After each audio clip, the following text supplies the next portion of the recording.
Mesdames et messieurs, chers internautes fidèles à Nsub Media TV, bienvenue. Re-bienvenue dans votre émission Zoom sur. Zoom sur, l'émission qui fait le zoom ou bien le focus dans chaque chose qui a un intérêt public pour vous. Et aujourd'hui, nous avons le plaisir de parler d'une chose qui est assez primordiale pour chaque citoyen, pour chaque concitoyen. C'est le transport.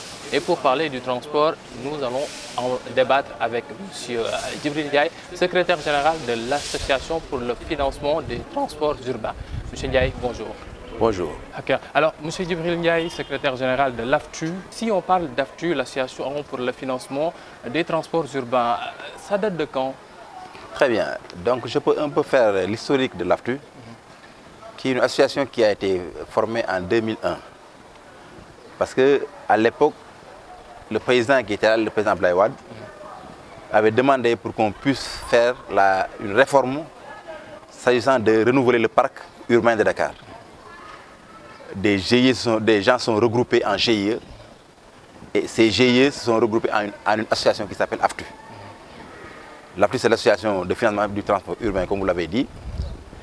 Et à l'époque, on a fait presque le tour du monde pour non seulement choisir le bus, ou bien le bus qu'on devait utiliser dans ce cadre, mais aussi on avait travaillé sur beaucoup de choses concernant l'exploitation des bus AFTU. Donc, on a créé les GIE, on a créé l'association et on a fait le tour du monde pour faire le choix sur les véhicules et on a commencé à exploiter avec l'AFTU en 2005. En 2001, c'était avec le ministre, si je me trompe, Madjahina Diouf, qui était dans le temps le ministre des Transports sous le magistère du président Abdoulaye Wade. Alors, en 2001, vous créez AFTU pour pouvoir recycler tout ce qui est transport urbain ou bien renouveler le transport urbain. Mais en 2019, on est encore là et vous cohabitez avec encore les Carapites et autres Ndiagandiaï. Où est-ce que ça bloque? Très bien. Ça ne bloque de nulle part, mais il y a un problème. Parce qu'à l'époque, on a recensé plus de 4500 Carapites et Ndiagandiaï. Et de 2005 à nos jours, on a pu changer 1600 minibus. Vous voyez nettement qu'en faisant le calcul, il y a un reste. Ouais. Donc c'est ce reste-là qui est là. Mais on continue à faire le changement. D'ailleurs, on a un programme pour l'année 2019 de 800 minibus. Donc c'est ça. Cette lenteur, qu'est-ce qu'il a un peu provoqué? Parce qu'il y a aussi le problème du financement. Parce qu'à un certain moment, on a travaillé avec la Banque mondiale pour faire du revolving. On a tout remboursé pour le premier projet. Pour le deuxième projet, on a travaillé avec la Banque mondiale. Et maintenant, on travaille avec des banques locales. Actuellement, on est la banque, très bien. Donc, actuellement, on est en train de faire du revolving. Mais toute cette lenteur-là, c'est dû au financement. D'accord. Au financement, est-ce qu'il n'y a pas aussi beaucoup de bus Tata à Dakar, alors que peut-être c'était pour le Sénégal? Très bien. Si vous voyez nettement, avec les remboursements qu'on avait fait pour le premier projet, on a aussi financé les capitales régionales. Si vous êtes bien informé, on a financé Ziguinchor, Kaolack, Saint-Louis, Thiès, Fatick un peu, Kaffrine, Louga. Donc, on est en train d'étendre le projet. Même en premier lieu, on avait un projet sur Touba. Touba, c'est la première ville qui a eu à avoir des bus Tata en dehors des 6 capitales régionales. Donc, on est en train d'élargir le projet.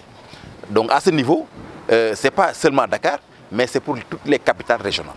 Quand vous parlez de problèmes de financement, quand vous parlez de revolving, quand vous parlez de prêts que vous devez rembourser pour pouvoir encore reprendre, est-ce à dire que l'État n'est pas là? Alors qu'au début, lorsque vous fondiez AFTU, avec la CETUD, vous aviez aussi l'appui de l'État.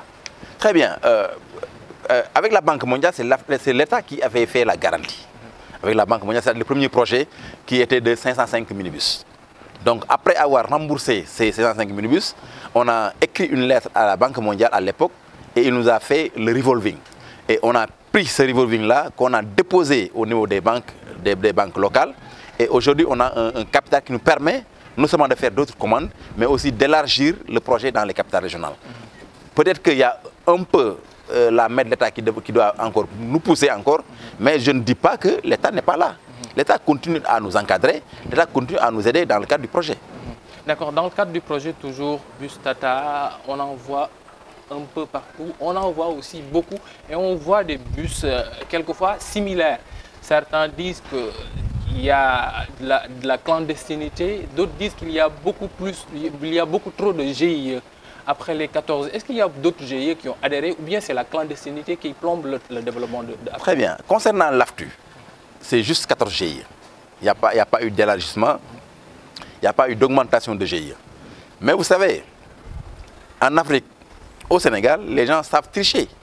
Et c'est des gens qui ont acheté des bus Tata pour être dans la clandestinité. Ils ne sont pas dans le réseau.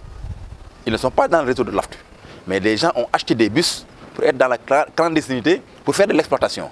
Mais ils exploitent d'autres lignes, mais ils n'exploitent pas les lignes de l'AFTU. Mais quand on voit qu'ils partagent parfois les gares avec les mêmes bus de AFTU, avec même peut-être les mêmes receveurs et autres chauffeurs de l'association pour le financement des transports urbains, est-ce qu'il n'y a pas manque de vigilance de votre part? Non, moi je veux dire que là c'est l'État qui doit prendre ses responsabilités. Parce qu'aujourd'hui on ne peut pas continuer au Sénégal à laisser la clandestinité. Ce n'est pas possible. Parce qu'on ne peut pas mettre en place un projet de cette envergure qui emploie des milliers d'emplois, qui fait transporter des milliers de Sénégalais, et qu'on laisse d'autres gens phagocyter ou parasiter le projet. Et là, c'est l'État qui est là pour ça. C'est l'État qui doit sécuriser le projet, et c'est l'État qui doit aujourd'hui prendre des mesures par rapport à tout cela. Le président de la République l'a dit lors de son dernier discours, disant qu'on va assainir. Mais l'assainissement du secteur des transports, moi je dis que c'est la première chose à faire. Parce que le transport est le socle du développement. D'accord, ce transport socle du développement, est-ce que vous n'êtes pas en retard? Est-ce que le transport sénégalais, les AFTU et autres, ne sont pas en retard par rapport à l'avancée du monde? Oui, bien sûr. Moi, j'ai eu à faire beaucoup de missions à travers le monde. J'ai vu comment le transport fonctionne dans le monde. Je dis qu'aujourd'hui, nous, on est à 10% de cette vitesse. Parce que, aujourd'hui, je donne un exemple. Tu vas dans une ville européenne. Là, les modes de transport sont regroupés. Là, tu prends un train, tu descends, tu prends un bus. Après, tu prends un bateau. Ou bien tu prends un bateau, tu descends, prends un bus. Et après, tu prends un train sur le même ticket. Et là, on n'a pas encore on n'est pas encore à ce niveau au Sénégal. Mais on n'a pas encore eu la chance d'avoir aussi des ministres des Transports qui s'imprègnent ou bien qui aiment le métier des transports, ou bien qui connaissent le métier. Donc c'est à ça que nous aspirons pour qu'on puisse développer des idées. Mais les idées sont là aussi. Les Sénégalais savent comment le transport fonctionne. Moi, j'ai eu à le dire sur certains plateaux, je le redis encore ici, il faut des réformes dans le transport au Sénégal. D'accord. On a vu le président inaugurer le TER, ou bien réceptionner le TER, le train express régional. On parle c'est aussi du BRT, bus rapide de transfert. Et vous, AFTU, on ne vous entend pas. Est-ce à dire qu'on est en train d'oublier AFTU ou bien on est en train d'enterrer AFTU? Non, vous savez, nous, ce que nous faisons, le TER ne peut pas le faire. Ce que nous faisons, le BRT, le bus rapide transit ne peut pas le faire. Parce que le BRT, c'est quoi? Le BRT, c'est une ligne dédiée. C'est-à-dire le bus quitte Guédiawaye, va directement en ville, quitte la ville et va directement sur Guédiawaye. Donc le BRT ne peut pas entrer dans les quartiers. Et nous, nous faisons ce transport-là. Donc nous allons constituer les lignes de rapatriement par rapport au BRT. Donc ce n'est pas le même métier. Ce que nous faisons, le TER ne le fait pas. Ce que nous faisons, le BRT ne le fait pas. Donc on n'est pas vraiment en concurrence. Nous faisons un transport exceptionnel. Parce que, je ne vous le cache pas, aujourd'hui, si nos anciens qui étaient là et qui faisaient du transport, tu les réveilles dans leur tombe leur disant qu'il y a un réseau de transport à Dakar fait par des professionnels ou bien des privés qui a des lignes fixes, qui a des tickets, qui peuvent utiliser des terminaux électroniques, ils ne vont pas le couloir. Mais actuellement, on est en train d'avancer, n'empêche, on est aussi un peu en retard. Et je pense qu'avec la nouvelle technologie, on ira en avance. Monsieur Omar Youm vient de remplacer Mansour Eliman Khan, ancien ministre du Transport. C'est Daouda Diallo. Daouda Diallo, oui, oui. Mais depuis 2005, c'est comme si on n'entend plus parler des bus Tata. Les ministres des Transports se succèdent, mais parler de ce réseau-là ou bien parler de la circulation urbaine dans les différents quartiers ne fait pas partie de leur programme. Quel est le souci? Est-ce qu'il y a, vous avez besoin d'un ministre qui s'occupe de vous en tant que tel ou bien autre chose? Tout ministre qui viendra ici et ne s'occupera pas du transport va nous entraver, comme on dit. Parce que tout ce que tu fais pour moi, sans moi, est contre moi. Aujourd'hui, les ministres qui passeront et nous resterons là. Mais eux, ils doivent non seulement s'imprégner de ce métier-là, du transport, qui est le socle du développement, comme je l'ai dit. Parce qu'aujourd'hui, je donne un exemple avec la réalisation de Ila Touba. Imaginez que tu peux quitter Dakar, aller à Touba, faire une activité économique et revenir avant même 13 h à Dakar. Ça, c'est de la vitesse commerciale. Donc, eux, ils sont là pour le développement, ils sont là pour l'économie. Donc, ils doivent voir tous les secteurs qui génèrent de l'économie. Et moi, je dis que l'État du Sénégal perd beaucoup d'argent sur les transports. Avec les embouteillages, on en peut plus. Non seulement avec les embouteillages, mais avec la désorganisation. Parce qu'aujourd'hui, si on avait organisé le transport, faire la délimitation des zones, comment dire, identifier les clandos et les appeler autrement, les immatriculer et les faire payer des taxes, mais l'État gagnerait beaucoup d'argent. Ce qui n'est pas le cas. Ouais. Je donne un autre exemple, les gares routières. Aujourd'hui, les bus prennent les départs des gares routières, donnent des mandats, comme on dit, et ces mandats vont où? Ça devait être dans les caisses de l'État. Donc je dis que l'État perd beaucoup d'argent dans le secteur des transports. Donc est-ce à dire que le tracé qui lie ou bien que prend les bus Tata de Aftu, qui l'a tracé en tant que tel, cet itinéraire-là? Comment cela s'est fait? Très bien. Nous avons une commission chargée de réguler les lignes pour l'exploitation de l'Aftu. Cette commission est composée que de transporteurs. Moi, j'ai eu à manager cette commission. Parce que, connaissant Dakar, connaissant le transport, parce que moi, je vous signale que j'ai fait que mes études sur le transport. Après mon bac, je n'ai fait que des études. Très bien. Donc, c'est ça mon métier et je le pratique tous les jours. Donc, on a une commission qui est là pour faire le tracé des lignes. D'ailleurs, il y a une compagnie de transport qui est là, qui ne fait que tricher sur nous. À chaque fois qu'on établit une ligne, cette compagnie vient rajouter ou bien essayer de passer à côté de notre ligne pour créer une nouvelle ligne. Donc c'est ça. Ça, c'est notre métier et c'est notre secret. Mais toutes les lignes ont été conçues par notre association. D'accord. Mais est-ce qu'il n'y a pas besoin de renouveler ce tracé-là? Parce que quelquefois, les usagers, c'est les usagers qui le disent, et peut-être moi je fais partie de ces usagers-là. Certains tracés sont assez longs ou bien assez contournantes ou bien peuvent prendre trop de temps par rapport à l'itinéraire de la personne, le bus 49 et d'autres bus peuvent servir de témoins. Est-ce qu'il n'y a pas besoin de renouveler ce tracé-là? Très bien. Parfois, comme je vous ai dit, dans la commission, s'il y a un problème de déficit sur l'exploitation, on corrige la ligne. Mais parfois aussi, c'est une demande des populations. Parce que presque toutes les lignes que nous avons conçues, il y a eu des demandes. Il y a eu des demandes des populations et après réflexion, on met en place la ligne. Mais s'il y a des demandes de correction des lignes, les populations n'ont qu'à nous les faire parvenir et on va voir ce que nous pouvons faire pour corriger les lignes. Parce que nous, ce qui nous arrange le plus, c'est d'avoir une vitesse commerciale qui est là. Donc on n'a pas besoin de bus qui fait le tour de Dakar pour aller vers un terminus. Donc s'il y a des réclamations à faire, si les usagers nous parviennent des réclamations, on va les corriger. On critiquait les cars rapides et autres par rapport aux surcharges, par rapport à l'état des véhicules, par rapport au mode de conduite, mais ce sont ces mêmes comportements que l'on retrouve maintenant dans les bus Tata. Où se trouve le souci? Est-ce qu'il n'y a pas une formation qui devrait être faite pour les transporteurs et les responsables de ces véhicules-là? Très bien. Moi, au départ, je vous dis qu'on a formé les conducteurs et les receveurs. On les a formés, mais concernant les surcharges que vous appelez, comme vous l'appelez, si vous avez fait un peu le tour du monde Mais en transport urbain, surtout en heure de pointe, il n'y a pas de surcharge. Parce que tout le monde veut aller, disant que si le bus me laisse là, je serai en retard. Donc c'est ça le problème. Ça c'est un. De deux, il y a aussi l'insuffisance des bus.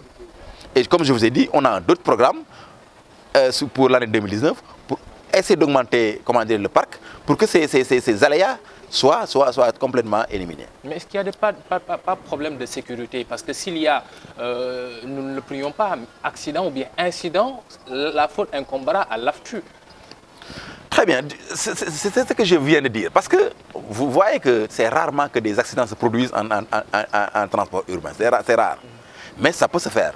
Mais comme je l'ai toujours dit, un accident, c'est un accident. Un accident, ça arrive. Ouais. Pas plus tard qu'il y a un mois de cela, un avion a fait un accident. Ouais. Et on parle de catastrophe.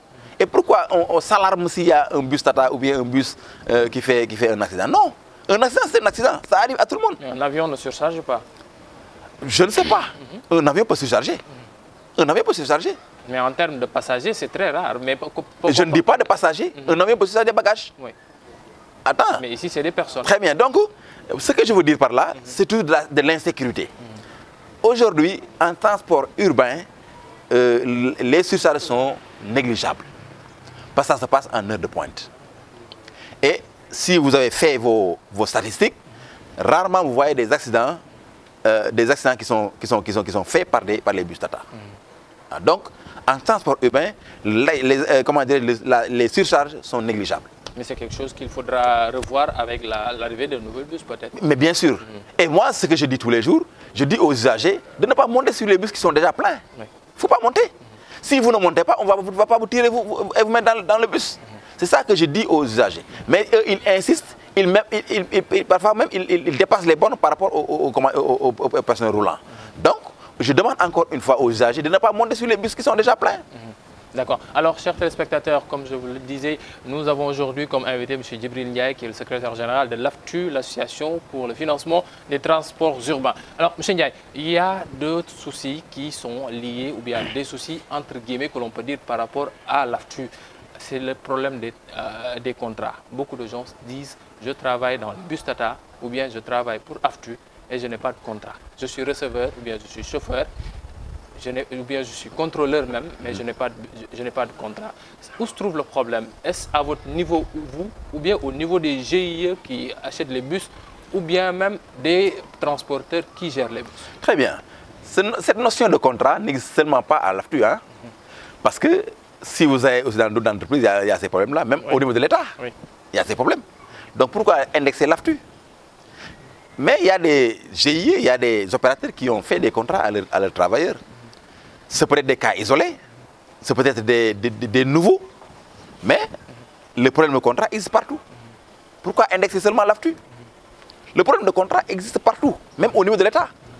Pourquoi indexer seulement l'AFTU? Mais il y a des opérateurs qui respectent les normes, qui font des contrats à leurs travailleurs, et il n'y a pas de problème. Mais comme on le dit en Wolof, donc est-ce qu'au niveau de l'AFTU, il ne faudrait pas revoir cela, essayer de mettre les travailleurs, parce que ce sont des gens, des chauffeurs et autres qui gèrent la vie de personnes, d'autres personnes? Très bien. Vous savez, en droit du travail, un contrat, même s'il n'est pas écrit, c'est un contrat. Parce que si tu es avec moi pendant un an, même si je n'ai pas écrit un contrat, signé, on est en contrat. Donc, il n'y a pas de problème à ce niveau-là. Parce qu'aujourd'hui, les avantages que nous donnons à nos travailleurs, si aujourd'hui, comme je l'ai dit tout de suite, tu réveillais quelqu'un qui était là, transporté vers les années 70, lui disant qu'on fait ceci, cela pour nos travailleurs, par exemple, nous avons une mutuelle de santé, nous avons une mutuelle d'épargne et de crédit, n'est-ce pas? Donc, on essaie le maximum possible de mettre dans de bonnes conditions nos travailleurs. Ce que nous voulons, c'est des encouragements. Ce que nous voulons, c'est un assainissement du secteur.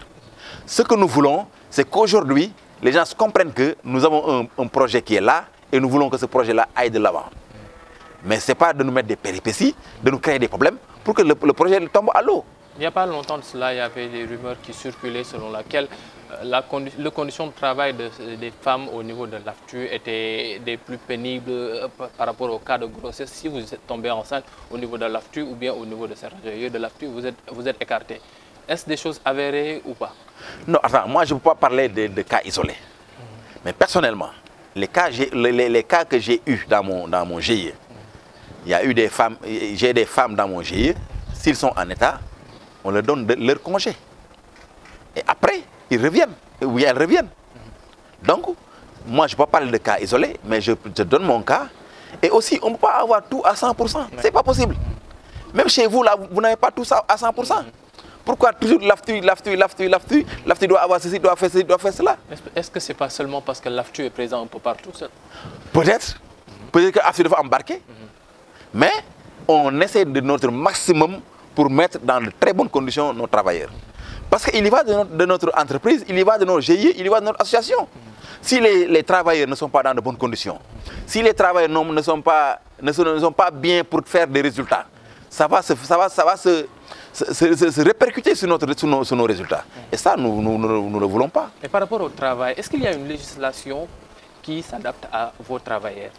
Par rapport au fait que si on doit dire que la personne doit faire 40 heures par semaine, est-ce que c'est adéquat pour un transporteur quand on sait que peut-être le temps de pause qu'il peut prendre entre un terminus et un autre terminus peut durer jusqu'à quelquefois 30, 40, 45 heures, aller même jusqu'à 1 heure de temps? Est-ce que la législation est correcte à votre niveau? Très bien, c'est ce que je dis toujours. Parce que moi j'en ai même parlé à l'époque avec le directeur du CETUD, lui disant qu'on doit introduire une loi pour corriger. Parce que le monde bouge.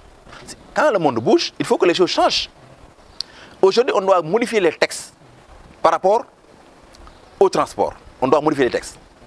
Parce qu'aujourd'hui, on parle d'économie numérique, mais il y a 40 ans ou 50 ans, on ne parlait pas de cela. Non. Donc, on doit modifier les textes par rapport au monde qui bouge. Là, moi, j'ai fait les demandes, j'en ai parlé, mais pour l'instant, il n'y a pas encore eu de changement. Peut-être que si les transporteurs auront des députés au niveau de l'Assemblée, les choses vont changer. Donc, vous pensez que vous êtes peu représenté dans le pays? Je ne dis pas qu'on est peu représenté, mais l'Assemblée nationale ne prend pas en compte nos préoccupations.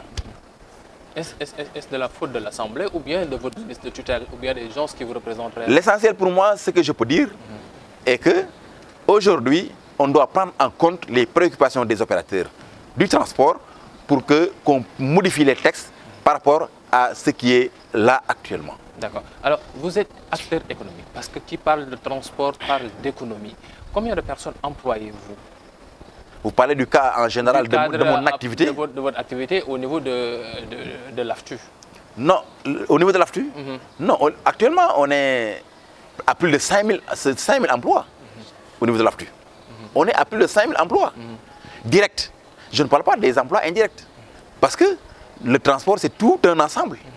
Là où il y a les terminus, c'est des activités. Mais on est à plus de 5 000 emplois directs. Et aujourd'hui, on transporte le plus de Sénégalais par jour. Même la société nationale qui est là, nous le dépassons très largement par rapport au nombre d'usagers transportés par jour. Donc ça, ce n'est pas négligeable. Oui. Moi, ce que je demande, c'est que les gens qui sont là puissent nous encourager. Je parle de l'État du Sénégal, je parle des opérateurs, je parle même des usagers. Parce que c'est notre bien à nous tous. À quand la modernisation d'AFTU? Vous parlez de modernisation, vous parlez d'avancées technologiques. À quand la réelle modernisation dans les bus Tata? Se sentir à l'aise dans un bus Tata, se sentir s'asseoir ou bien se faire transporter de manière confortable. Très bien. Vous savez, l'AFTU exploite actuellement des minibus. D'ailleurs, pour la prochaine commande, on a des minibus qui ont des chargeurs pour votre téléphone, par exemple, avec des écrans. Ça, c'est de la modernité. Donc, ces bus vont arriver courant l'année 2019. Mais on aspire à avoir les grands bus. Avec les grands bus, c'est plus confortable, c'est plus de sécurité. Et je pense qu'on va aller vers cette modification des textes pour avoir ces grands bus-là. On entend souvent d'autres transporteurs qui sont le transport régional, quelquefois on peut dire, à l'image de M.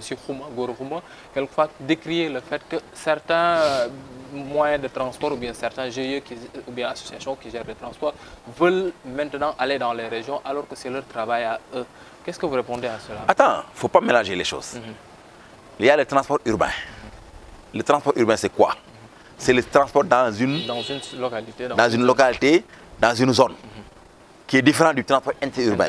Qu'il s'agit de lier Dakar à Ziguinchor, Dakar à Saint-Louis, Dakar à Thiès. N'est-ce pas? Ça, nous le faisons actuellement. En dehors de l'AFTU, nous avons des bus qui font les régions. Ça, c'est ça qu'on appelle le transport interurbain. Je ne veux pas mélanger les choses, mais M. Goro Khouma n'est pas un transporteur. C'est un syndicaliste. Il défend les travailleurs. J'ai tendance à dire même qu'ils doivent faire la différence entre le ministère des Transports et le ministère du Travail. Eux, leur tutelle, c'est le ministère du Travail. Mais ils essaient d'un peu être sur les deux chaises, être transporté et être syndicaliste. Et ça, ce n'est pas possible. Eux, leur tutelle, c'est le ministère du Travail.